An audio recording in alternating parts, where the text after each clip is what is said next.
Welcome back, everyone, to the High Tempo Sports Podcast, episode 185. Today, we are back to do our NBA Conference Finals preview.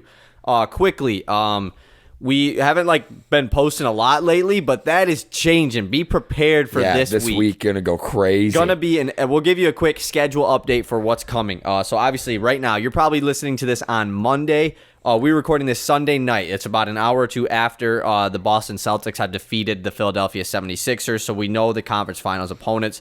So this is the night of. So if anything is changed by Monday or by tomorrow, which I don't think much would. I don't know what would be changed, but like if a random team just appeared in the conference finals, a different one, we don't know. Like the Hornets.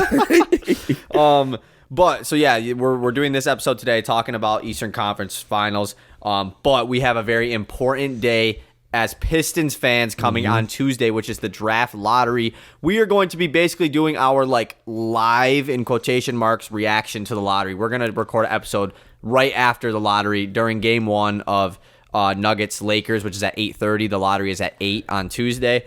So that won't be a long episode by any means, but it'll just be our instant reaction to either we're going to be so freaking happy, and maybe if they win the lottery, we can't even make an episode. We're just going to have to party.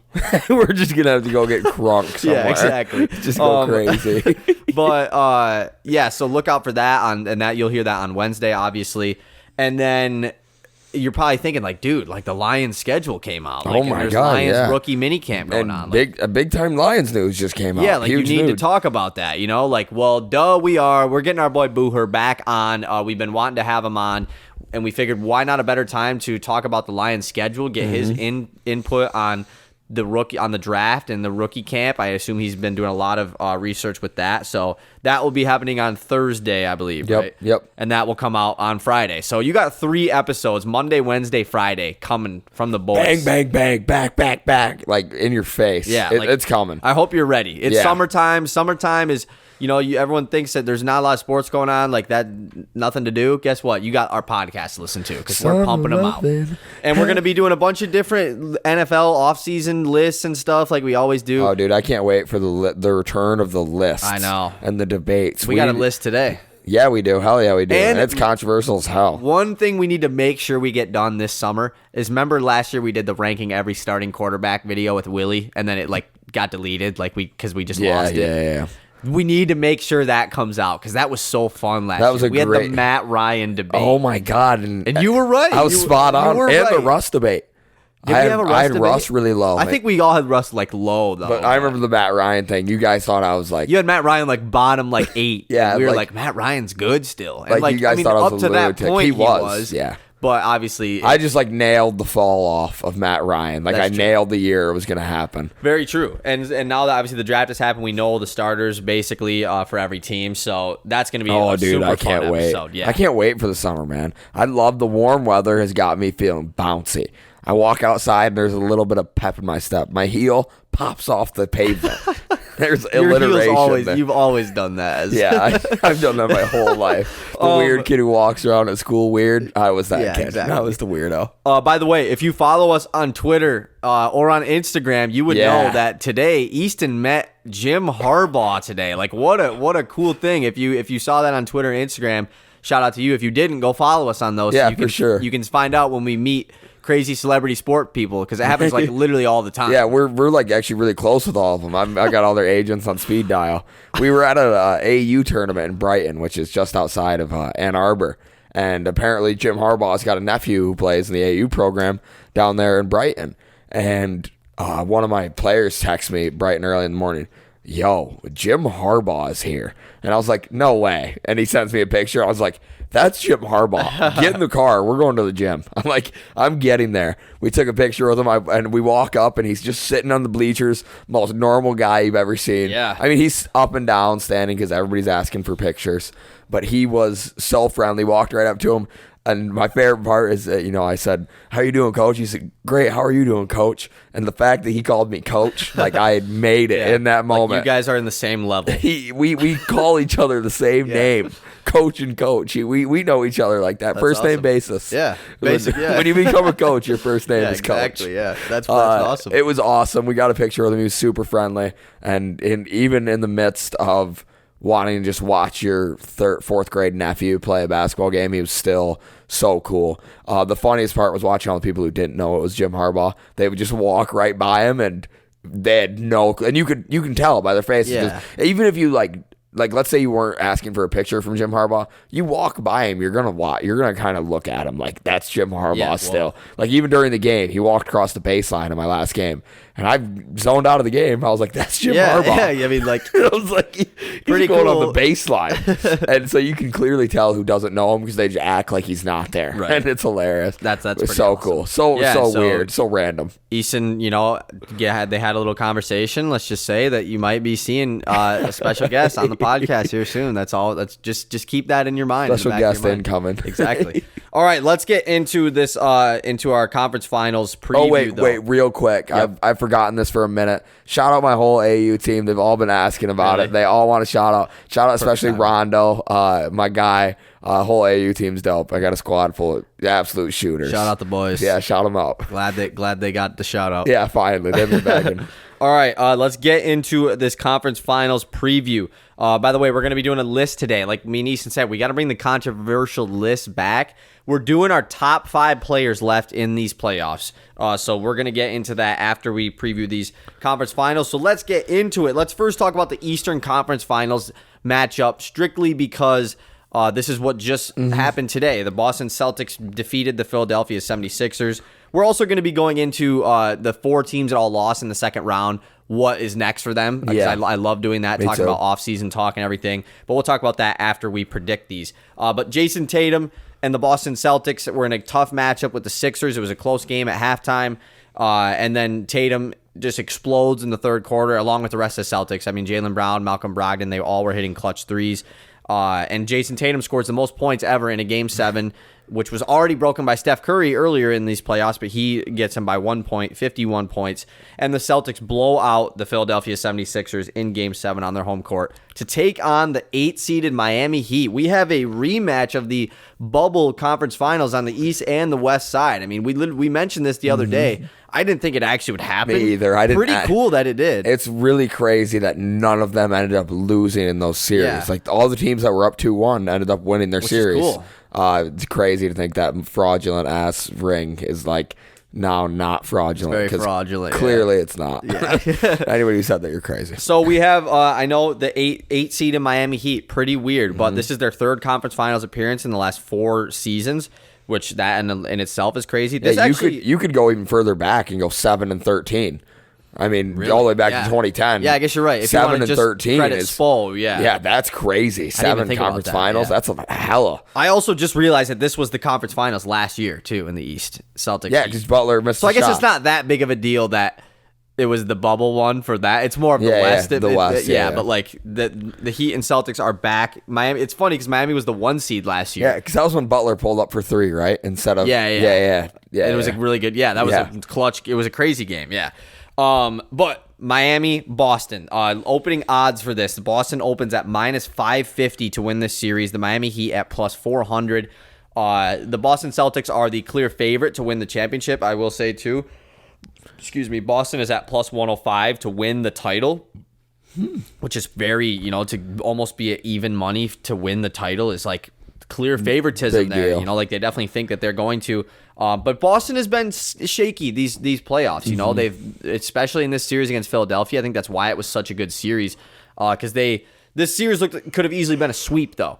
Game 1, you have James Harden hitting the basically game-winning shot in Boston without Joel Embiid. Boston blows him out in the next 2 games. And then in Game 4, James Harden hits another game-winning crazy. 3.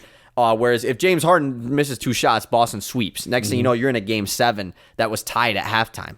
So it's pretty crazy how those 2 shots affected this series so much. But Boston, Miami. I mean, what are you thinking in this one? I'm excited for this series. It should be a lot of fun. This series, like many of the I think the playoffs, it's become very known that the role players are typically the guys deciding the series. Yeah. Recently, and this series will be absolutely no different. It's going to be up to the role players. It's going to be how well can Marcus Smart shoot the ball from 3 in this game. I wouldn't be surprised, and how much can he be on the floor against a zone defense that Miami's been very keen to running. How well does Max Strus shoot the ball? How well does Gabe Vincent shoot the ball? I mean, these are all big moments, and how well can they contain Bam Adebayo? I think they'll be fine. Like I think if you can contain Joel Embiid, you can contain Bam Adebayo. But this series is really interesting.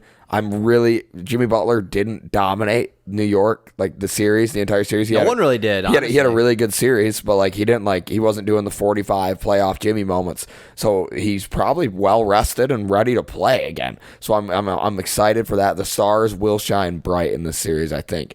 The one star you always have, there's a question mark in most playoff series, is Bam Adebayo. So I'm intrigued to see the way he plays. These two teams should, I mean, if we were looking at this before the playoffs start, you'd think there's going to be a defensive battle, but only one team has really showed that defensive prowess for sure. throughout this playoffs, being Miami. Boston hasn't looked that great defensively. Granted, they just held the Sixers to 88 today? Yeah, in this game, they definitely were playing very well. Flying around. Since they've made the switch, doubling everything, putting Robert Williams back into the starting lineup, which I don't know if that's going to continue against Miami. I think it was more of a Joel Embiid type thing. But Al Horford was getting the Joel Embiid assignment, which he was the whole time. But today, I mean, he literally just locked up Embiid like crazy.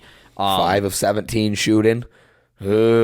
And it's funny because Horford was previously, because Boston's just always beat Philly. He was the Embiid stopper, and Philly was like, we need to go get him. They got him, and Horford sucked on Philly. Traded him, and then he ended up back on Boston and stopped him again. He's like, for real, got Embiid's number. Yeah. They got beef, low-key. I remember when he was the Embiid stopper, and it was literally like, he's the only dude in the East that can stop him. Because it was a problem when the Sixers got him. It was like, they're going to dominate.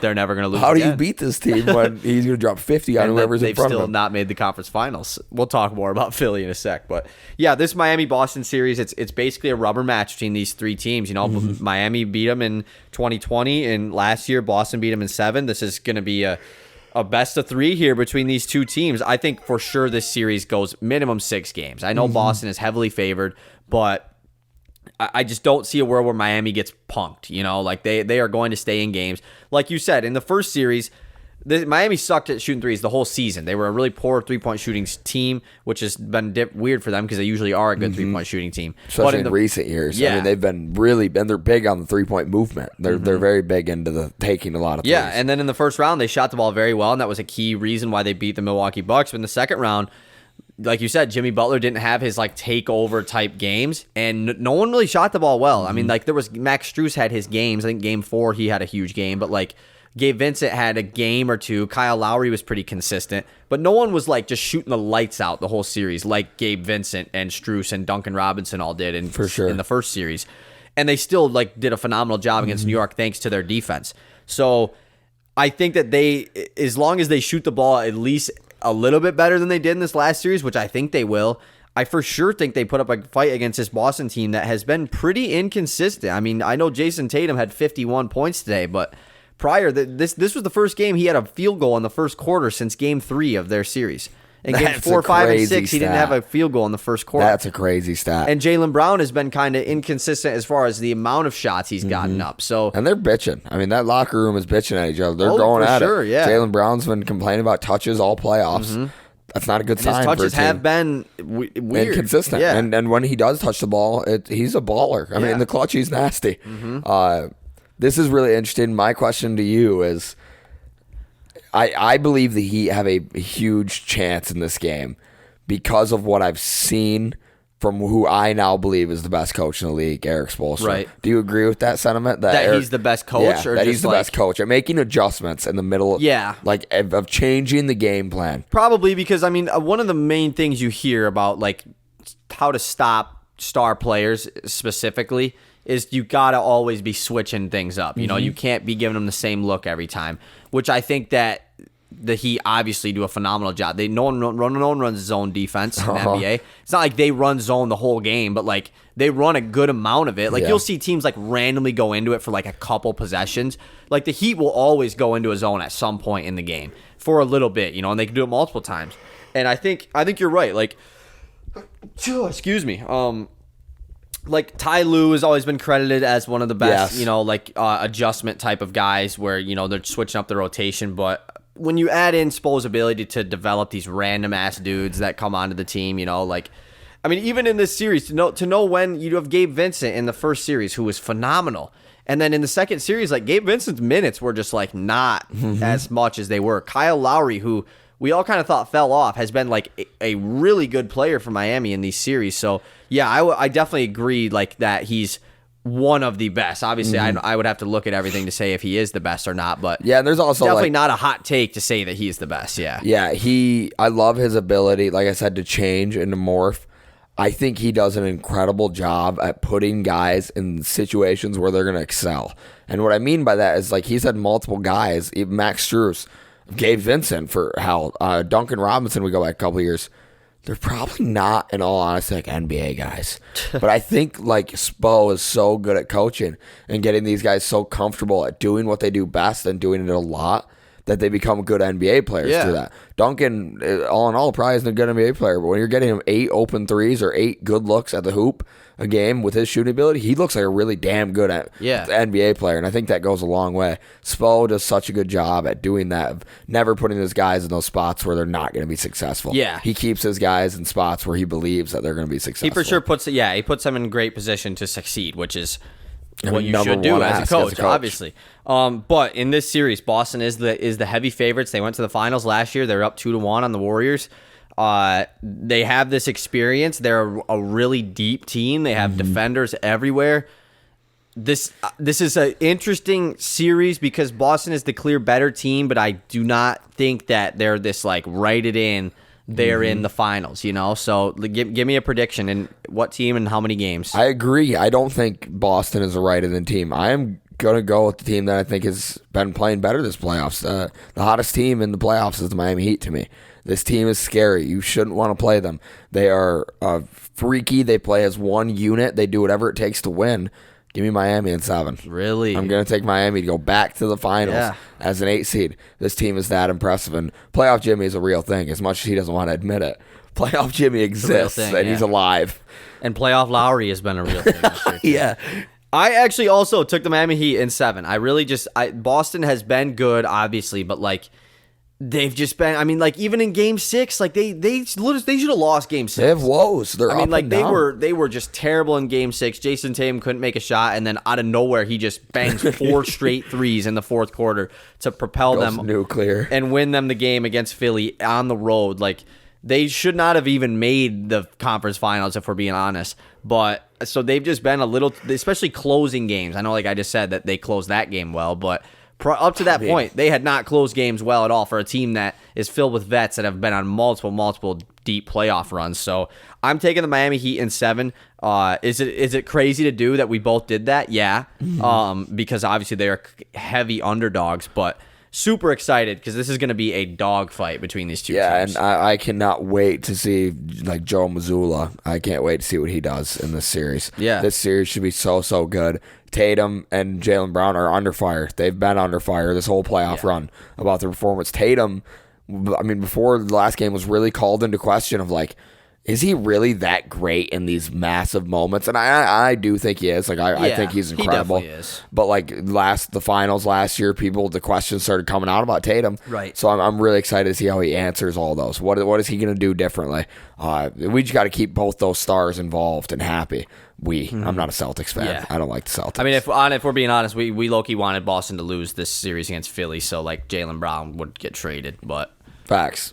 Yeah, I wanted the Rockets to be a super team with Harden, Draymond Green, and Jaylen Brown. All right, so let's get over to the Western Conference. We had the 1-seeded Denver Nuggets taking on the 7-seeded LA Lakers.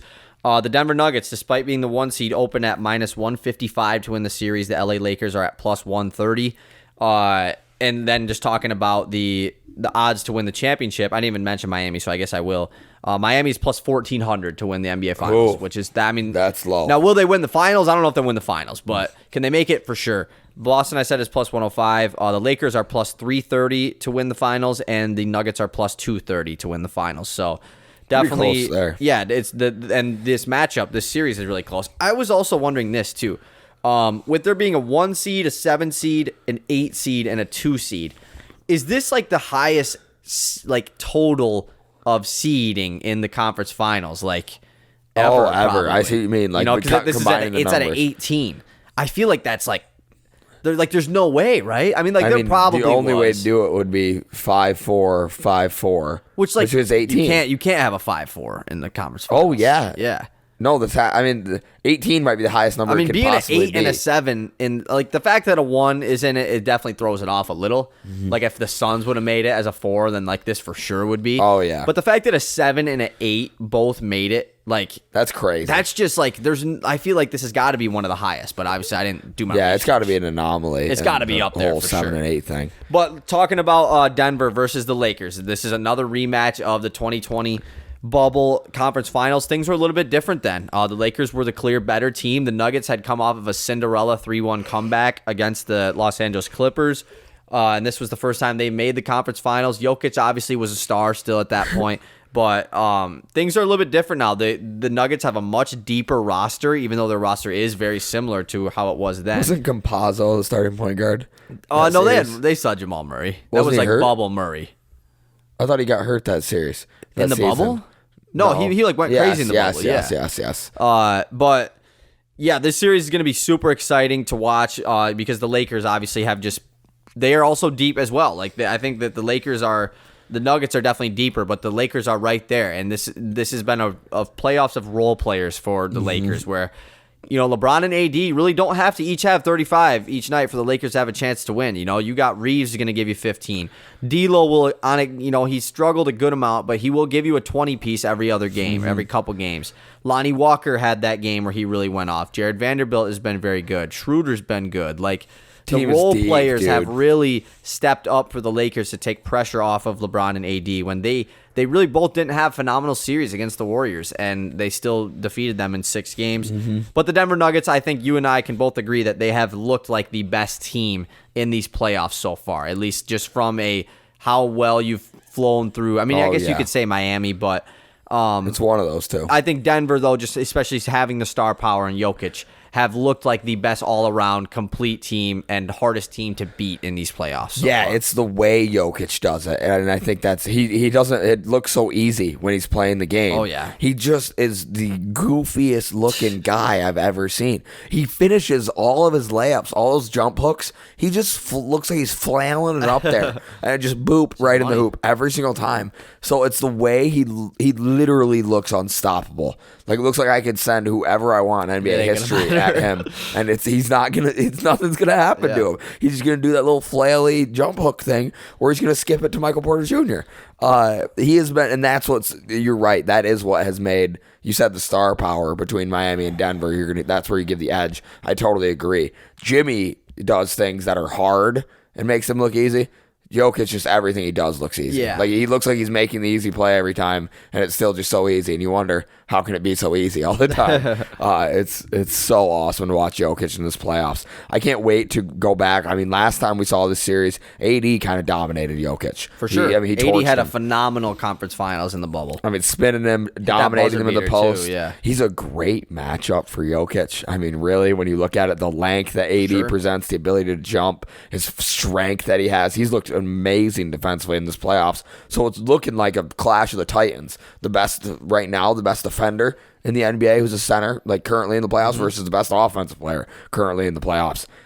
These two should be battling. I'm so excited to watch. And Darvin Ham was so creative against the Warriors with his defensive ideologies and defensive principles. I can't wait to see what kind of ideas he throws. I think you have to guard up much more against the Nuggets. Oh, yeah. I think you just kind of guard up. No, you play less help side, guard up, try to take away the skip pass, and hope AD's reach you test it out for the first couple games. Can AD just kind of mess up some shots and keep Jokic to 38? Can he hold him to 35 and then we guard up everywhere else and just have Jokic score the ball every time? I think it'll be really interesting to see this AD Jokic matchup, because one of the things going into this Golden State Lakers series was how a lot of people thought the Lakers were going to struggle because the Lakers play a lot of drop coverage with Anthony Davis. Obviously, you want people going at Anthony Davis towards the hoop. But when you have Steph Curry, Jordan Poole, guys who are really good shooting off the dribble, that they're going to take advantage of that. But the Warriors don't run a lot of pick and roll action like that,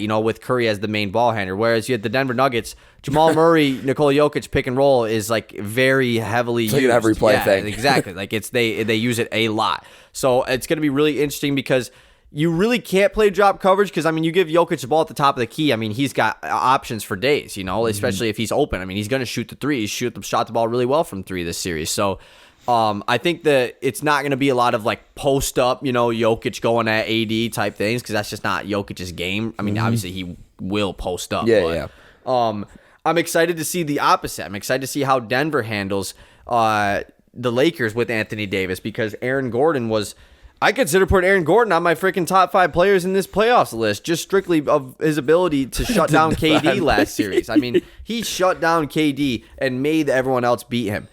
I don't know if the Nuggets are going to have that same mentality, whereas, because I assume Aaron Gordon gets the AD matchup. If I had to take a guess, obviously Jokic, is where still does that put him? He's gonna be on AD sometimes. Yeah. But I think you have Jokic on, if Vanderbilt starts. But maybe Vanderbilt, they switched it up at the end of that series. They went double point guard and started Schroeder. Do you put AD on or do you put Jokic on Austin Reeves? Do you go smaller as the Lakers force Jokic to have to guard AD? That's what I'm thinking. What you do. You can't go big and give Jokic an easy matchup. You got to abuse the AD Jokic thing. Exactly. The question's always been about Jokic's defense. Test it. Let's see what happens. I don't want him guarding Vando. And Jokic's defense was solid in the Sun series, but it was... DeAndre Ayton is not this bully center, and he's more of this mid-range shooter, and Jokic was just taking that away, and it was simple, that was basically it. And obviously, Jock Landale had good minutes, but Jokic has a much more difficult task in this series with Anthony Davis. But with Aaron Gordon by his side, there's definitely a lot of options there. I definitely would guess that there's going to be a lot of doubling with Anthony Davis, which there typically is. I assume Michael Porter Jr. or KCP. Probably KCP actually gets the LeBron James assignment, which is going to be interesting because KCP was a part of the championship team from the bubble and was in this series, obviously. Yeah, he's flipping sides. Yeah. He's a traitor on their asses. Thomas Bryant, he's switching sides too. He was on both teams here. DeAndre Jordan was on the Lakers at one point. He's with the Nuggets. So he's not on a team. He doesn't he's on the Nuggets. He's on there. He's when T-Mac was on the Spurs. He sits on the end of the bench. He's just there. I don't think T-Mac actually was ever officially on the Spurs. I think he was I think he was on the team, but not as a player. If you look up his basketball reference, he never was the Spurs ain't on there. Oh, really? It doesn't even say did not play. No, it's just he's just doesn't exist. Yeah. Really? I thought he played a couple minutes. I don't think the regular he did. Season. Gotcha. Maybe he did, but I'm pretty sure he did. That's the craziest shit when you go back and look and they have that picture. It resurfaces every once in a while. I know. And it's he's just on that bench. Anybody realize T-Mac sitting at the end of the bench here? It's pretty random. But yeah, I'm really excited to see both sides defensively, what the plan is here. The battle X factors are going to be the part of this series that wins it. Obviously, the Bruce Browns, the Michael. You could say Michael Porter Jr. Obviously he's one of their better players, but guys like that are going to be the moments for the Nuggets and for the Lakers. I mentioned them all already. There's 100 of them. There's so many different role guys that could step up. I could see a world where Vanderbilt doesn't play an absurd amount in this series. There's not as much use for him. He kind of got played off the court in the Warriors series too, even though in the first couple games he guarded Steph really well, but then it was just all right, we can just put Reeves on him and Schroeder on him, and then we go small, which I think I don't think they shy away from that. I think they stick with small ball. But Vanderbilt still will get his minutes to, guard Jokic when it's weird. Imagine having to go from guarding Steph Curry to guarding Jokic. Yeah, that's just there's not many guys who can do both those. Yeah, not at all. Not many guys who can ask to do both. I don't know if he can do both. Yeah, but you can say we think you've got a good shot, a decent chance. I bet Aaron Gordon could if he was not on the Nuggets. I didn't want to interrupt you, but I've been getting back into my team. Yeah. Because Drew, my assistant, Drew Prida plays it. Dude, there's a shooting guard, Aaron Gordon. Really? He is nasty. Such a red. You've always liked Aaron Gordon cards. Yeah, 98 Galaxy Opal. He's cold. My team's cold. You got I know. I got to get back to it. Well, Diamond Dynasty is better. New season just dropped on Friday. And it's just straight up better than. New season just dropped. Very fun. Yeah, it just dropped on Friday. Might have to get into it. Yeah. Might have to get into it. It's just hard to play online. I just suck at the game. Yeah, I'm good at that's 2K. the worst part. Yeah. I mean, I would play 2K if I wasn't playing the show. Yeah. Anyways, you've outgrown 2K. We've played 2K a long time. Yeah. So not that you've outgrown it, but you are definitely more into like the show recently. I mean, I'll still play 2K. Like, I mean, I played 2K until the show came out. I just didn't play my team. I just played my league. I like playing my league a lot, playing offline, but playing my team, it just like spend so much money, it's so dude. expensive, dude. So expensive. And in the show, I don't have to spend money. I spent $0 on the show. Still? I'm not. I don't plan on it. That's hard. There's no reason to. Yeah, if a game can do that, the packs are. It's the show. I know we're getting off on a tangent here. It's but perfect. With the show, like you buy stubs, and there's only one currency. It's just stubs. It's not like my team where you have VC and then MT, where you can only buy VC to buy packs. And if you buy packs, you have a clear advantage to getting more MT, basically.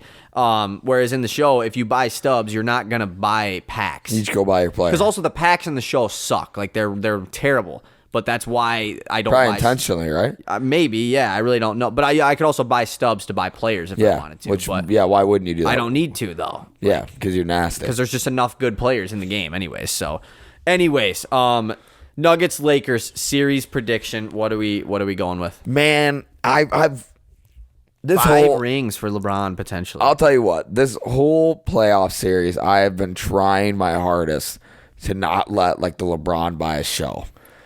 But like, I'm back on my king shit. Like, he is the GOAT.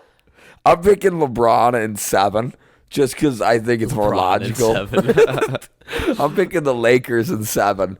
And I'm back on my King James shit. I'm back biased. I think they are the better team. LeBron is the GOAT. That guy is nasty. 16 straight elimination games won at home in the playoffs. Really? That's incredible. That's a shit ton of wins. That is.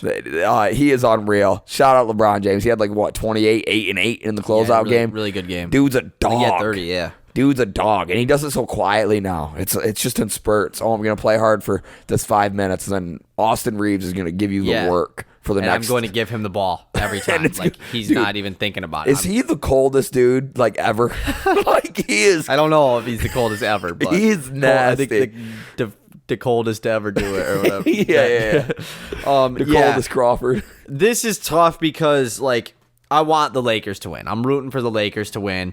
Because if LeBron goes back to the finals, he's not going to lose. Like, the Lakers are going to win the finals if they go to the finals.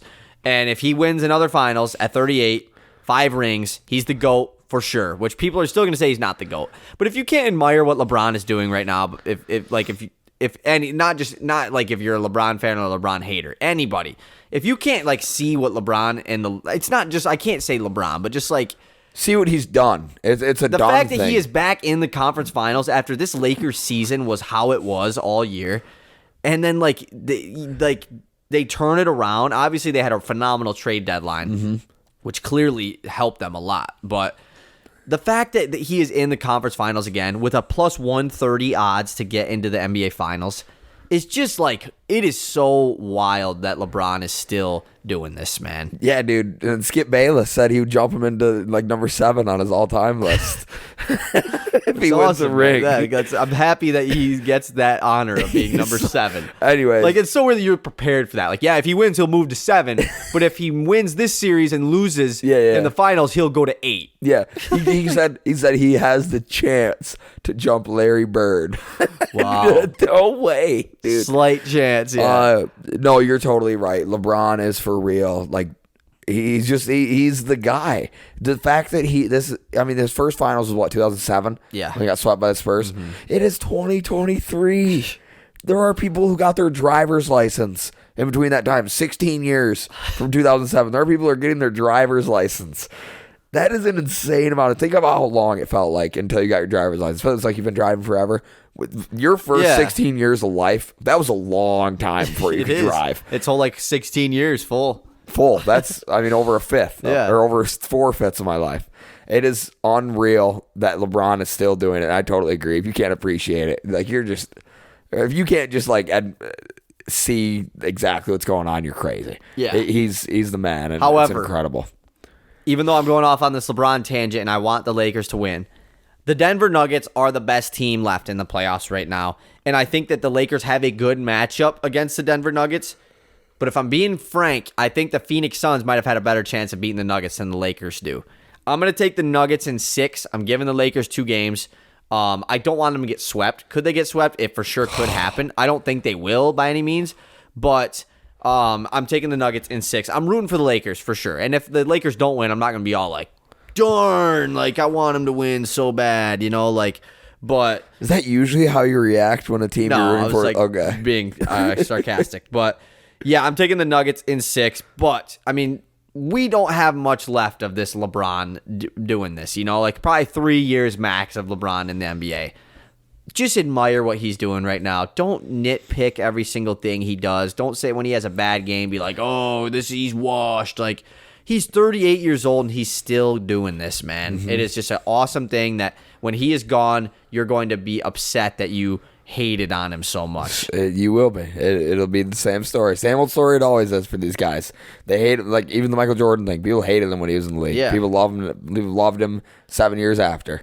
Exactly. You're just going to look back, and especially like Steph Curry being gone, like this whole generation, Kevin Durant, like when this whole generation of older guys is gone, it's really going to be like a hit. Like, wow. Like, oh, it's going to be sad. Crazy. Like it's just weird to think about. It is weird to think about because like those are the guys I came into the league with. Yeah. Since I've been an NBA fan, like KD's been in the league and been the best scorer in the league. Since I've been an NBA fan, LeBron has literally been the best player in the league. Yeah. I wasn't an NBA fan in 2004. I didn't start until 2009. Yeah. So, like, he's literally been, no question, the best. Steph Curry for a year, probably, in there. But still, though. It's going to be so weird when they finally move on. Watching basketball will feel weird because it's all of a sudden, like, I don't have this, like, barometer of, like, no, I've seen this guy do this. Yeah. So I know if this guy does this to him, I know what's going to happen. Now it's going to be like, well, Giannis is my new guy. Like, Giannis is the guy I have to look at and be like, oh, how do people stack up against him versus how he stacked up against LeBron? Right, yeah. And so on and so forth. Who's the next one? Yeah. Is it Giannis? Is it Victor Wembanyama? Like, I don't know. We'll find out. Okay, before we get into our list of top 5 players, I want you to do a separate ranking on the fly. If you could rank the teams left most likely to win the championship, 1 through 4, rank them. And this doesn't have to go like with what you picked, obviously. But this is just what you like. I mean, it could be. But 1 through 4, like, who do you think is most likely to win the championship? Number 1, Nuggets. Number 2, Lakers. Number 3, Boston. Number 4, Miami. I have the same exact list. That's my finals. Yeah. That's whoever wins this Western Conference I think is going to win. That's what I think. And I know Boston is the favorite to win the finals. Dude, but shambles. I'm more confident in Denver or LA to defeat them in the finals than I am for Boston to win. So I almost put Boston at 4 and Miami at 3. I literally almost did, but that would be a little bit of a stretch to put the finals favorite as the bottom team to win it. But you have to think about like the team like we have just learned how much when a team is just clicking on all cylinders and they play together, it helps. And I mean, Boston doesn't always do. Yeah, they don't always. They definitely have a deep team and a lot of X factor players. They probably have the most like X factor players. But like you said, like they haven't been consistently playing as like this team oriented, like everybody's hitting on all cylinders type team. They've really had their games where they've struggled bad, and it's just like, what happens now? Not saying Tatum's not like the star that can't lead you to the finals, but like at least the Nuggets can rely on Jokic. The Heat can rely on Jimmy. You can't always rely on Tatum and so far in this series. Now, could he easily prove me wrong? For sure. He's had 51 freaking points. For sure. Like, I can't, I'm not, like, saying he sucks or anything, but he's just been a little bit inconsistent throughout these playoffs compared to everyone else. All right, let's get into this list now. This is going to be pretty interesting. Top 5 players left in the NBA playoffs based on their playoff performance this season. My number 5 is LeBron James. Number 5, I honestly went into this thinking he wasn't going to be on the list. Like the guy I thought was going to be here was Jaylen Brown, but I ended up going with LeBron. I still think, Even though we haven't seen him be as ball dominant, as ball centric, the team doesn't revolve around him like it used to. He's still one of the best players in the game. When you watch it, he still holds that gravity, that weight. He still makes these great passes and always making the right play, rarely making the wrong one. We've seen him start playing defense this playoffs. Like, he's sprinting around all of a sudden and like making hustle plays. It's awesome to watch. LeBron is my 5. I also just left Jaylen Brown off the list, and I put LeBron at number 5. It was tough because, like, Jaylen Brown has probably had some bigger games, and he's probably been a little bit more consistent shooting the ball. LeBron has still been very poor shooting the three in these playoffs. But still, LeBron he's averaging like 10 rebounds a game too, which is really cool to see. It's tough because it might be some LeBron bias, but I can't have a top 5 list without LeBron on it with 4 teams left, like LeBron is a top 5 player. That's what I kind of thought. Like there's no way he's not. So he's number 5. My number 4 is Jason Tatum, the man who just scored 51. He's had the hottest 5 quarters in a row of any player we've seen in a long time. He's been balling. Shout out Jason Tatum. We just need the consistency hasn't been there this playoffs. Right. The questions have still been raised about his game this playoffs. I was just thinking about this like while I was watching the game today, just because like when Tatum was going off, it was just like it was so fun to watch. Tatum is like he's got to be a top 5 in the league, like when they're hitting their shots, because his little sidestep 3, it's man, so smooth. God, it's just like, and it is butter. Like when he is going off, he is definitely one of the most fun dudes to watch when they're going off. It feels like gravity has more of an effect on his basketball after it goes through the net. It goes through the net and then shoots to the ground. It like slams down. It's such a clean switch. That so hard. It's every time he does the sidestep, he hits it and boom, straight into the earth. Yeah. He doesn't have holes in the Celtics arena where he's in the bottom of the net. My number 4 is Anthony Davis of the LA Lakers. I put AD at 4 behind Tatum, obviously, because like you said, Tatum has been pretty inconsistent, but AD also has AD has also been inconsistent. Yeah. Where AD does have is the rebounding and defensive ability, where Tatum obviously has the defense too, but Anthony Davis averaging 14 rebounds per game in these playoffs, and has been that dude offensively and defensively on the glass. But he also has had his games where he's 30 and then 12 and then 35 and then 14. So obviously the inconsistency is there a little bit, and he also didn't drop 51 in the elimination game when someone else did. So it's recency bias. So that's why I have AD at 4. Respect. No, that makes sense. I have my number 3 is Anthony Davis. I think defensively he's having one of the best defensive performances I've seen in the playoffs in a very long time. He impacts what feels like every play. Yeah. Did he get kind of exposed on the pick and roll when they actually had to bring him out and he actually had to guard up? Yeah. It's not his game, though. Until the last 45 seconds of the game where he needs 2 clutch stops on Steph Curry. It's true. And back-to-back and force up tough-ass shots. That's all that matters. The rest of the game didn't mean shit. I mean, obviously it literally does. But, like, right there, that's the stop you absolutely must have. And he got 2 of them back-to-back. That Anthony Davis, that is what made him so unique, so special. His ability to affect the game defensively is unreal. Around the rim. I mean, he's just back to old AD. Yeah. And I love seeing it, love watching it. He's so much fun. My number 3 is Jason Tatum. I don't think I have to say too much. I basically just said why I put him over AD. He's been inconsistent. We've talked about it, but he stepped up when it mattered most in Game 6 to hit those. He is having a terrible game and still has the confidence as the best player on the team to step up and hit clutch shot after clutch shot. And then obviously in Game 7, where it matters most, he has 51 freaking points and sends his team to the conference finals. I got Tatum at number 3. My number 2 is Jimmy Butler. Not going to call him Playoff Jimmy out of respect because he doesn't like being called it, even though I already did this podcast. He's just been so good. Putting in an 8 seed Miami Heat and bringing them all the way to the conference finals. Like we said, he didn't dominate the Knicks series. He still was putting up 25 a game. But the way he dominated the Milwaukee series was what was so impressive. And his consistency is always there. He's just always doing exactly what his team needs and nothing too extra, it feels like. It's always just there. Yeah. Just how much you guys need, I'm going to give. That's true. Then I want you guys to do the rest. So it allows for the confidence to grow of your teammates. He trusts me. When things start going bad, we can give the ball to Jimmy. But if things are going good, he's not going to start taking over and messing up the flow of the game. He's a credit to watch. Everybody should appreciate watching him. He plays the game beautifully. Jimmy, number 2. Yeah, Jimmy Butler's my number 2 as well. He's averaging 31 points per game in these playoffs and just has been so consistent. Like everything that Easton said is all, I think, the same exact way. And he's just the ultimate leader of a team. He's the guy that, yeah, he's your superstar, but he could have 17 and you still win because he's getting other guys involved to their best ability, which is perfect. And his 8 seed is in the conference finals. I mean, that speaks for itself.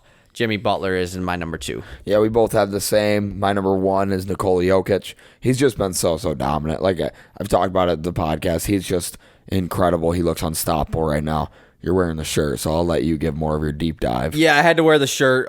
Nikola Jokic is number 1 for sure. I mean, he is having one of the better playoff runs that I have seen in a while. Not saying that like it's better than like Giannis's or Kawhi's a couple years ago, but it's up there with those. I mean, he is really having one of the best playoff performances we've seen from a player in quite some time.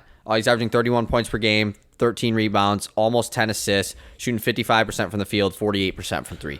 And it's like he shoots through 1 3 a game. I mean, he shoots 3. He's shooting them bitches. He makes it look so effortless. I mean, and he doesn't care either. That's the part that makes it even better. Like he doesn't even care about basketball that much. I mean, he obviously does, but like not as much as like everyone else does, you know? Like it. And Jokic is just, he's so unstoppable. It's so like he had that 50-point game. I know they lost that game against the Suns when he had that 50 piece, but just to see him get such bucket after bucket just easily every time he is a treat to watch play because he also just throws phenomenal passes. He's unreal. I saw something the other day that was like Jokic is like the best passing big man of all time, right? And someone quoted it and was like, bro, he might be the best passer of all time, like without very well. being a big man, like not we're not talking assist numbers or everything, just the passes that he makes are just like he makes some unreal passes. Having a rim runner in Aaron Gordon helps him a lot. Having a shot chucker in Michael Porter Jr. obviously helps a lot too.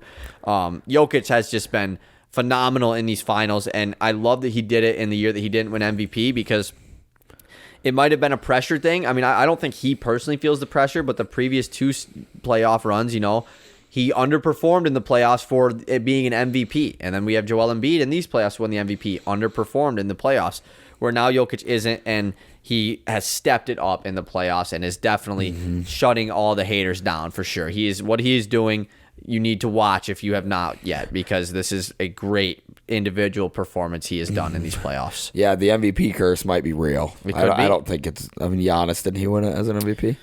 Steph did, though. Steph did. Steph won it as an MVP. If you were to take and build, you and I, if we were to build our perfect basketball player, other than passing, Jokic has 0 of the attributes that you would select for a player to build the perfect player. Yeah. How's his jump shot look mechanically? It goes in. It looks doesn't gross. Look great. Yeah, he's like a cannonball. He loads that bitch. There's a lot of load. It's not fluid. Is he fast? No. Can he jump high? No. Hell no. Is he quick? No. I guess he's strong. He is strong. For sure. He's very strong. But I'm not picking him. And for like strength-wise, hell no. But like I don't know. Maybe I would. He's definitely one of the more stronger players. Yeah, he just doesn't look it. He doesn't look the part. But like then you watch him and he's just, all his post moves, he's bodying dudes and then going up with it. But it's so funny to see that guy just dominate the game the way he does. Because like we said, he's been the most unstoppable player of these playoffs. No question about it. It's so fun to watch, and I'm excited to see how he goes up against AD. All right, what are we at in this podcast, by the way? 48 minutes. All right, let's get into what is next for these 4 teams that lost, because this is going to be really interesting, and let's start off with the one that just lost today, the Philadelphia 76ers. The 76ers have never made the conference finals in the Joel Embiid era, and it's I don't know if it's time to blow it up or not, but right now you have James Harden, who is a pending free agent due to a player option. Most likely will opt out. I assume it's a $35 million player option, which you'd think, he's not going to get more than that. But I don't think that's what he's going for. I think he's going for a longer contract, maybe one that he can sit on for the rest of his career potentially. And then other than that, you don't have many expiring contracts. George Niang, Shake Milton, Jalen McDaniels. These guys are definitely key players, but nothing that you can't replace if you're the Sixers. But this team is in a difficult spot because it's even throughout the season, all we heard is that James Harden's going to Houston. Mm-hmm. All we heard is James Harden's going back to Houston anyways. And Harden was asked about it, and obviously he shut it down, but like, Why are we hearing that in the middle of the season, in the middle of playoff runs? Why has it been the consistent thing all year? Exactly. And I follow a couple Rockets fans on Twitter, and all they say is like they're not just like biasly saying like Harden's like I want Harden to come back. It's like no, like Harden probably is coming back. Like so, if James Harden opts out and you don't get a sign and trade, if you're Philly, like he just dips and goes to Houston, what do? Like you have Tobias Harris, who I think this is the offseason that Tobias Harris finally has to get moved. Mm-hmm. He's on an expiring deal, so it's obvious, no one wanted the Tobias Harris contract for the longest time. That's why. But he's now on an expiring deal with this $34 million or $39 million contract, excuse me. So I think it's definitely going to be movable. This offseason, you're going to have to attach some picks, obviously, but you could go get a dog that is making similar money. Yeah. But if James Harden leaves for nothing, you're left with Tyrese Maxey, Tobias Harris, Joel Embiid, PJ Tucker. Team's ass. And who else? I mean, the team's a playoff team, but like you're not going any further, unless Tyrese Maxey takes this absurd leap, which I don't think is going to happen. Mm-mm. He will definitely take a jump. Do you explore do you almost have to explore trading Joel Embiid at that point? Not saying that like you need to blow it up if Harden leaves because it's that big of a deal, but like if you can't replace him with somebody at his caliber, what do you do? Well, there are certain players in the league that when you get them, they're too good for you to not be to try to win. Luka is one of those players. He's been too good his whole career. They're not getting picks. They know that no matter what, Luka's going to win you about 35 games, and you're going to get a late lottery pick majority of the time. I think Embiid, if you kind of keep the same roster, you're going to be in the same spot. You can't rebuild with Embiid in the middle of your roster. Right. You're going to win too many games unless he goes down. I love the idea of moving Tobias Harris. Is there a player out there that I think they could get that could be as good or really come back? I mean, the one name that is coming to mind is just such a long shot, but it's Damian Lillard. You trade hella picks, Tobias Harris. I don't know what else you probably have to trade Maxey though, right? But that screws you. Why would Portland ever take a deal for Tobias Harris and hella picks? And how different is your team than the Suns were this year? How different is your team than the team you had right now? Yeah, they're just worse. Yeah, like a lot worse. If you got Damian Lillard minus Tyrese Maxey, James Harden, and Tobias Harris, that team is way worse. Like that team is still gonna be a playoff team for sure, easily. But unless you get multiple elite level role players, because you still have like DeAnthony Melton. But, like, you still have PJ Tucker. But unless you go get, like, an elite level 3-and-D guy, multiple of them. Lots of them. Like, you're not, not, like, they're in a really tough spot because Joel Embiid just won the MVP award. And, like, I assume it's happened before in NBA history. I'd have to do my research. But to trade the MVP in the very next offseason is quite the thing that you wouldn't expect to happen, But if Harden leaves, it's just like, what other options do you have? What I think is going to happen, you just run it back. Like that. Yeah. That's probably what would just happen. They just run it back. They'll be the 5 seed. They'll make it to the second round, and they'll lose in the second round again. And then maybe we have the same conversation next year, but it's a little bit easier because Tobias Harris is gone, or Joel Embiid might actually get traded. But they really fumbled. With Maxey being so young, you could explore a team that has plenty of young capital that would like to trade for a guy like Joel Embiid, where you really decide to blow it up. Now, Daryl Morey is the executive for the Philadelphia 76ers, and he has not been one to be a part of rebuilds, so I don't think that is going to happen. But just from a logical standpoint, it might be what has to be done. Yeah, I totally agree. But what if James Harden just opts in or resigns? Yeah, that's then you this team definitely could still be a contender next year. You just have to go get more key players. Similar to the Suns offseason, what the Suns offseason should look like. The Suns are in a much better place, I would say. Yeah, I mean they've got the pieces to trade. Yeah, they have more movable assets than the Suns or than the Sixers do. An interesting quote came from Joel Embiid after this game. This is kind of flying around Twitter right now, so this is old news by the time you're hearing this. But when asked about what is next for the Sixers, basically, Joel Embiid said, "Me and James, we can't win alone. That's why basketball is played 5-on-5. We need everybody to find ways to be better." I just find that pretty off-putting from a guy in Joel Embiid who had a very, very disappointing series and playoffs in general, where James Harden had better games than two better games in his best game. PJ Tucker hit like 5 threes in this game against Boston, and that was the only reason you were alive in the first half. A guy that usually scores 0 points. So I just thought that was really odd of a guy that had a bad performance to say, and not even just had a bad performance, has consistently been a bad playoff performer. I mean, when has Joel Embiid had a good playoffs? Never. I mean, Never. From a guy at his standard, obviously he's going to average 20 a game, but like when you won the MVP and won the scoring title, you're expected to even step it up more in the playoffs, and he never has done that. He has always become a worse player when the playoff starts. There is Joel Embiid. I don't know where to go. I had this where I was going. Where were we going with that? I don't know where you were going. What were you before Joel? Like trading Embiid? Oh, I go back to the Jimmy Butler situation. Oh, yeah. With Jokic and Jimmy. Like, Embiid, you're the consistent guy here. You're the one losing all these series. Jimmy went away and went to a finals and is now back in the Western Conference Finals. He left you. He chose to leave you. And to include James Harden in the quote is also odd. Me and James. Yeah, screw Tobias Harris and Tyrese Maxey, right? Like, I thought Maxey had a good playoffs. I mean, he was kind of consistently knocking down shots these whole playoffs. Tobias Harris, on the other hand, wasn't great, but like Tobias Harris has also been there for like 5 or not that long, but like he's been there the last couple of years, and you're just throwing him out the 5 might be accurate. And it doesn't matter though. You're just throwing him out the window like that, like.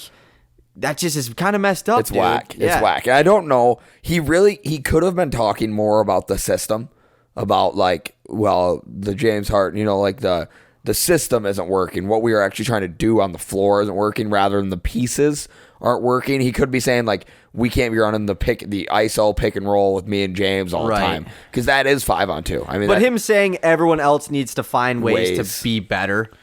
That just is the part that that is the thing that is a little. Yeah, you're right. Come on, because that wasn't the part I was focusing on, but you're right, because he, like you said, didn't perform well. So you need to be better. Exactly. I guess you're included in everyone. I think that I would be surprised if we don't get a Doc Rivers and the Sixers have parted ways alert over the next 48 hours. I would be surprised, especially after the Monty Williams news, which we can get into that next. But yeah, that was just very interesting quote from Joel Embiid. Interesting offseason coming for the Sixers when you have, where they rank on Eastern Conference like contenders going into next year. Milwaukee's obviously still going to be ahead of them. I know they lost in the first round, but Milwaukee will be back. Boston's ahead of them. I don't know if Miami's ahead of them, but it's still tight. Mm-hmm. There was another team I was just going to say. What was it? The Knicks, low-key, like, depending on what they do this offseason, like, I don't even know if they're top 3 in their conference, with the MVP.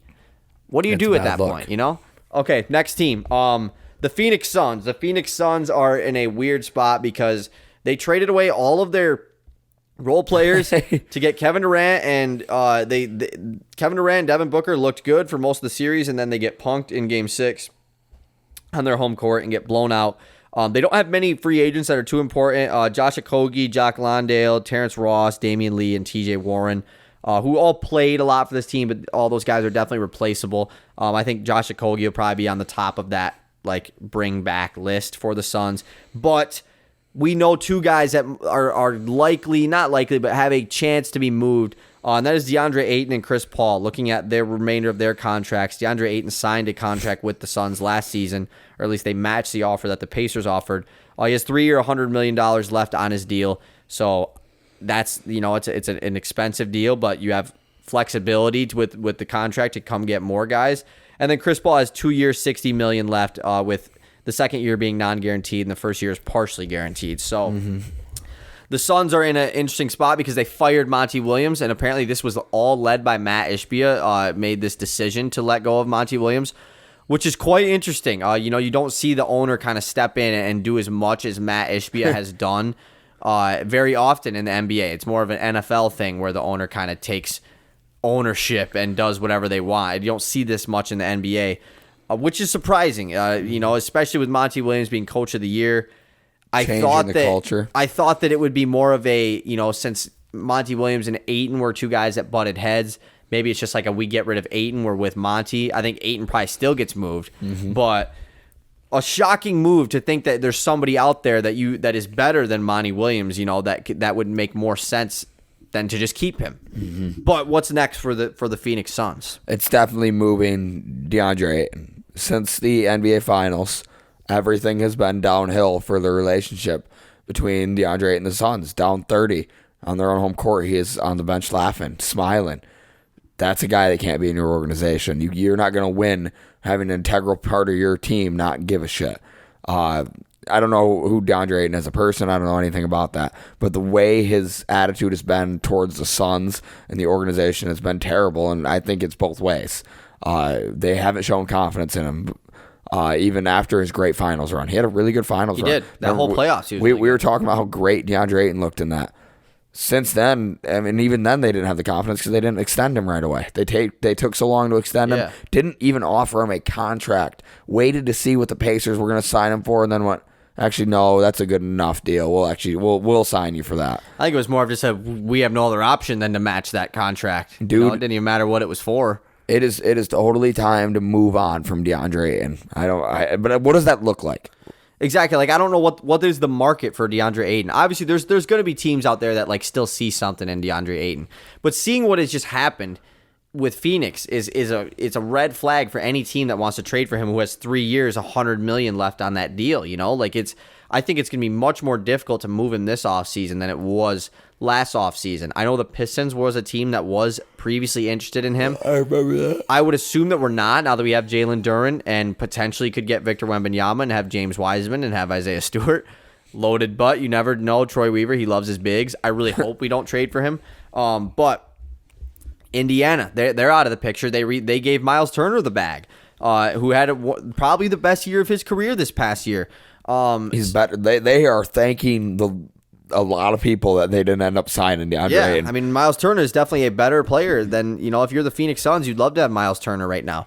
I think the Charlotte Hornets maybe, but you have Mark Williams, who I think they might just try to go forward with him. There's definitely teams out there that could, take a flyer on him, like Portland. Portland, if they want to keep this thing going, you give Nurkic and somebody, Nas Little or somebody to Phoenix. The Through the Wire was talking about a Mavericks, Hawks, and Suns 3-team deal. Ayton to the Hawks, Capella to the Mavericks, John Collins to the Suns, and then they get extra shit in there. Who starts at center for the Suns? Probably John Collins or Jock Landale. Yeah, you can't start Collins at the 5. Yeah, no, you're right. I don't know. There's no. Yeah. It's similar. It's just it's bad. You're in a tough spot for sure. But you have that's the thing. If for some reason you decide that Ayton and Chris Paul can come back, you can just go sign. Or I don't even know because this team. There's no way the team is worse next year than it was this year. Depth wise, role player wise. You're not gonna have to play T.J. Warren and Landry Shamet and all these guys as much minutes as they did because you're going to have upgrades there. So the Suns aren't in a terrible spot or anything, but also Chris Paul got hurt again in the playoffs, and it happened every single year. He's old. And there is some teams that would want him, but the market for him is much smaller than DeAndre Ayton. A team like the Lakers is one of the only few teams that I can think of that would be interested in Chris Paul, Again, Through the Wire brought up the Bulls, which I find interesting. Yeah, maybe. Because they don't have a point guard. Maybe, yeah. But I just do they want him that bad? Yeah, it wouldn't make a ton of sense. Yeah, and I don't know what you give back. I don't know what you're willing to give up if you're the Bulls. It's so they've shot themselves in the foot with. It feels like there's not a lot of options for this team, which is always what you want. The more options you have, the better. Yeah. In terms of your depth, in terms of trading the player, more options is always better. And it feels like the Suns have limited themselves. I would say it's more likely that Ayton gets moved than Chris Paul. That'd be my guess. Because they don't need somebody that's getting paid $30 million to play center. They need a guy who can just get rebounds. Capella on the Suns, I think, would make a lot of sense. Because he's also not that expensive. I think he's on an 18 mil, something like that. That would make a lot of sense. You need a guy that gets rebounds and can block shots. Kleba? Yeah, he's not a center though. He can't play the 5. So yeah, somebody that can block shots, get rebounds. That's all you need. Mm-hmm. And he doesn't need to make $30 million. You can have that money allocated elsewhere with more defense and maybe just other scoring options as well. But I think Chris Paul could come back. I think like it's just tough with him in the playoffs getting injured. I don't really know what's going to happen there. Before we get into Golden State and the Knicks, we did forget to bring something up, and we talking about this before the podcast, and that is the Ja Morant situation that happened today. I don't want to get like too in depth about like everything that's happening, just because like we didn't really talk about it last time either, and it's kind of like a little personal business type thing, you know, like it's a political type thing. But Ja Morant was shown flashing a gun on Instagram Live again for the second time last night, and he was suspended from all activities by the Memphis Grizzlies today. It surfaced.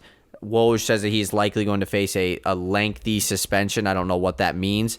But after the first time, it was clear that the NBA and the Memphis Grizzlies both were not happy with what Ja Morant had done with getting the 8-game suspension. Ja Morant showed that he is moved on from that, and you know, sat down in that really corny 1v1 conversation with Jalen Rose, which was just a terrible setup by ESPN, by the way. I love Jalen Rose. Like, I mean, he's a corny guy, but like he's a huge Pistons fan. He's at every Pistons game courtside, so like I gotta love him. But man, that was just such a weird thing that they did on live TV to just be like, why did you have the gun? Yeah, and it was just such a and weird the justifications. It was like weird. It felt like a Dateline NBC like type, like a 60 like minutes an interview. Yeah, like it was really odd. But then Ja Morant obviously clearly did not keep his word and is acting this way again, and it's going to be interesting to see what happens from here on with Ja Morant. What he doing for real? Like, why is he doing this? Why? I just don't see the logic. It makes literally no sense. I wish I could vouch for him and like feel something, but I've never.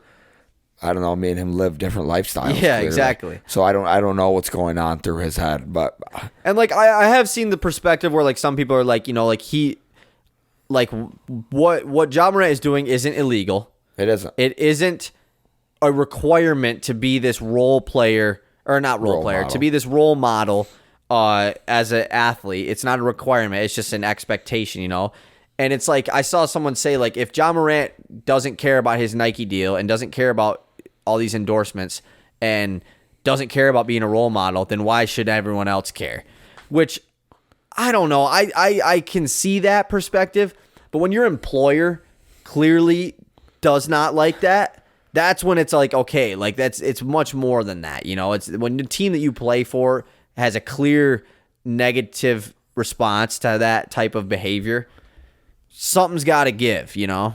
Yeah, it's your boss. It's not just somebody telling you to stop. It's the people who pay you, who put money in your wallet, are telling you quit doing this shit. Like, you got to be the face of us. We've seen players with like crazy attitudes in the past. Gilbert Arenas is a guy who actually is like now out of the league, has cleaned up his image a ton. Baron Davis was kind of weird, and Stephon Marbury, once he was totally normal as he grew, but they were all kind of these guards who were snappy and cocky and did all this stuff. But I mean, what is Ja thinking? I just don't get it. I don't get Ja. Don't get it. I don't either, and it's going to be interesting to see what happens with this whole situation going forward. And like, and on a personal level, like, what is his trade value in our dynasty basketball league? You said you trade a third for him. I sent him Killian Hayes in a second for Ja, and he said he thought about it. And I'm like, man, like, is Ja about to be kicked out of the NBA? No way, right? No. But like, is the Grizzlies gonna have to trade him? Are they gonna have to cut him? Do they just like, what do you? I don't know. I have no idea. Where do you? We've never seen something like that. I don't know what happens, especially just because it happened the second time. That's just it, because clearly he wasn't thinking. Like, he didn't think about, I probably shouldn't do this. No, like, it doesn't, like, it clearly doesn't matter to him. Yeah. Oh, such a bad luck. Definitely. All right, let's get into these last two teams. The Golden State Warriors. Is the dynasty over? For their free agency, you have Draymond Green, who has a player option of $27 million. It has been repeatedly talked about how he is looking for a max or a max contract from another team. He's not going to get a max, but he definitely wants a long-term deal but that potentially could set him up towards retirement. So I assume he opts out of this, whether or not he re-signs with Golden State or not. Dante DiVincenzo is a player option at $4.7 million. I would say he has outplayed that $4.7 million number, so I would assume he opts out of that. And that's basically it for remarkable free agents for them. But you have Jordan Poole, whose 4-year, $128 million extension kicks in next year. A huge bag for a guy that really was a poor player on your team in these playoffs. The Warriors in a really weird spot. I don't think Klay is gone. I've seen stuff about that. I just don't think you could ever split up Steph and Klay. But Draymond, though, could he be gone? He said on his podcast, he said, everyone's saying the Warriors dynasty's over. It ain't over. He said that. That was weird to me because, like, I thought he was just, like, leaving. Like, I thought it was, too. I thought it was, like, kind of clear that he's, like, leaving. Yeah, it came out that their game plan is to re-sign all three. Their game plan. How can they? They're saying they're requesting Klay to take a pay cut. But Klay's under contract, though. Like, so you can't take a pay cut in the middle of your... No, like, this isn't the NFL. You can't just restructure your deals. Like... Well, then that's weird. That is so weird. I saw that pay cut thing, too, but I don't know if that meant, like, Draymond's going to have a contract where, like, the first year is really cheap, and then after that it goes up. You know, like, maybe that's what they mean by that. But, like, Klay is under contract for at least another year. I should have looked up his contract as well, but... To me, I don't see why you would bring all three back. That's the way I look at it. I don't think they showed enough that those three guys can be the best players on a championship team anymore. Draymond ain't Draymond anymore. He's great. He's the best player to ever play with Steph Curry in the sense of making Steph Curry great. And Steph would be great without him, but they work so well together. Klay Thompson, he's not the same. The Klay of old does not exist anymore. I don't know if he can be that high paid player on a championship roster the way he is right now and the way they look to do this if they continue forward with those three. It's a lot of money wrapped up in Draymond and Klay, who looked shaky, much more shaky recently. I think it's time to move in another direction. It just sounds crazy because what is that direction? Jonathan Kuminga's unhappy. He doesn't. They're having a meeting about whether or not they're going to trade his ass because he doesn't want to be there anymore because he has no opportunity. And if they re-sign Draymond, Kuminga has to go. Oh yeah, because he's not going to stay. He's that done. Is one thing that the Warriors have. That has been one thing that they struggled with was when they had these 2 off seasons of being bad. They did not capitalize on these young players. Like they didn't give them opportunity, but they didn't trade them for players that can help them win now. Which they won a championship, so like you can't say that like oh they messed it up. Like they still won a championship a year ago, but like it was supposed to be like Kuminga, Wiseman, Moody. They take over and Poole. Yeah. They take over for Steph, Klay, and Dre. And now it's like, oh, we have to just keep Steph, Klay, and Dre because they can't take over because they're not ready to take over. I think the Klay thing is weird because like he's obviously not the Klay of old, but like in the first series against the Kings, like he was great in that series. So like I don't think you could say that he like isn't like a good player anymore because like he just shot the ball bad in the Lakers series, whereas in the series against the Kings he was great in that series. So like I definitely think that Draymond probably has to be gone. But like the thing that Steve Kerr said the other day where like this team had capped out and this team like wasn't a true contender, it's just so weird to say because it's the same exact team that won a championship a year prior. Like literally the same exact team. Minus like Otto Porter. Yeah, and you had DiVincenzo instead, who's probably better than Otto Porter. So like I thought that was a really odd thing of him to say, maybe just because there's better like the opportunity last year was just better for them. But yeah, the Warriors, another team that's just in a really interesting spot, specifically Draymond Green. And wherever he goes, it has to be somewhere that makes sense. Like, he can't just go to, like, Charlotte. He has to just go to a team that, like, he's going to be Draymond at, where he can get... Like, him going to Portland makes a lot of sense to me. Oh, yeah. Like, teaming up with Dame. Him and Dame are really good friends. Like, he another shooter that he just tries to get him the ball a lot. Good defense. Like, that makes sense. But I'm trying to think of another place where I could see the Lakers, but it would just be terrible spacing. Oh, my God. And the amount of glazing that would go on. Like, I honestly don't know any other teams that it would, like, I just can't see him in another jersey, so. Like, oh, my. What if Draymond just takes the pay? What if he just opts into his player option? And the Warriors are in tax hell. Over? Like, they're in luxury tax hell. That would just kill them, right? Like, I mean, like, they would still, like, have to, like they still have their team for next Yeah, year. yeah. But like I'm saying, like in the future, they wouldn't be able to sign anybody. No, yeah, they would be like crazy in the luxury tax, Because they already which they've are. already done a lot. Yeah. Okay, and then the last, and do you think Jordan Poole has potential to get traded or no? I think they should look to trade him. I would. Yeah. He's not well liked. He don't do a lot of things good other than shoot the ball and take a lot of shots. But he is making like $35 million next year. Yeah, He was making $2 million this past year. He's the new worst contract in the NBA. It could, potentially, depending on what kind of deal Draymond gets. All right, last team. This one shouldn't take long because this team is a little bit more flexible than the rest of these teams. The New York Knicks. Their only big free agent is Josh Hart with a $12.9 million player option. Once again, I feel like Josh Hart can get that on a long-term deal, so I assume he opts out. But I bet the Knicks look to bring him back because he was a key part of their playoff run. Jalen Brunson just proved to be an elite signing last year by the New York Knicks, and they have a clear future going forward. However, RJ Barrett is another guy whose contract kicks in next year, 4-year, $107 million. I think the Knicks are the prime hub team to go get a flustered superstar. They are that. Obviously, the Thunder is like the team you would think about, but I think the Thunder are cool at just keeping it rocking with the young dudes, like Joel Embiid. You know, a Joel Embiid type thing happens. Jaylen Brown. Jaylen Brown. Like the Knicks are a team that has RJ Barrett's contract along with picks, along with a good amount of young players still that have value that they could go get. Could the Knicks just run it back next year? Yeah, they could. I mean, they wouldn't be the end of the world. They could definitely still make some moves here and there. But the Knicks, I think, are expect them to make a big trade this offseason. They have an opportunity to raise their ceiling a ton this offseason with one acquisition. I really hope they go out and make it. It'd be awesome. And maybe it's just something small. Maybe it's just OG Anunoby. I mean, that's not small, but maybe it's not this huge superstar. Maybe it's just an elite level, under the radar player like OG Anunoby. Norm Powell. Maybe, yeah. I mean, I would say Norm Powell is on a much lower scale than OG Anunoby is, but that's crazy. He definitely is. Yeah, he is. And he's also 32.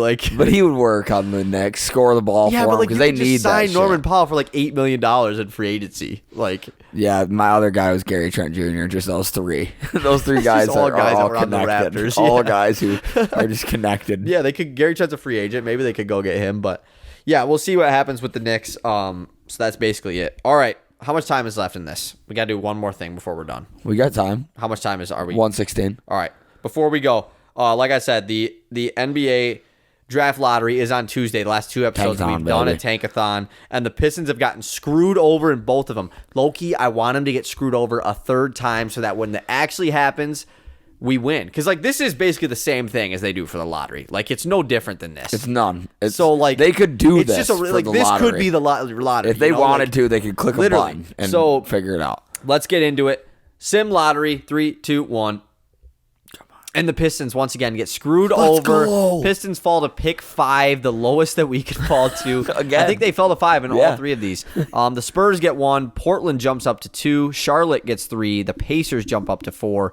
And then us and the Rockets get screwed over as the Rockets fall to 6 as well. Let's go. We have a chance, baby, to win the lottery. Like I said, look out for this next episode. We're going to talk. I know you're like, Lions, Chiefs, talk about that. We're talking about it later this week. Don't worry.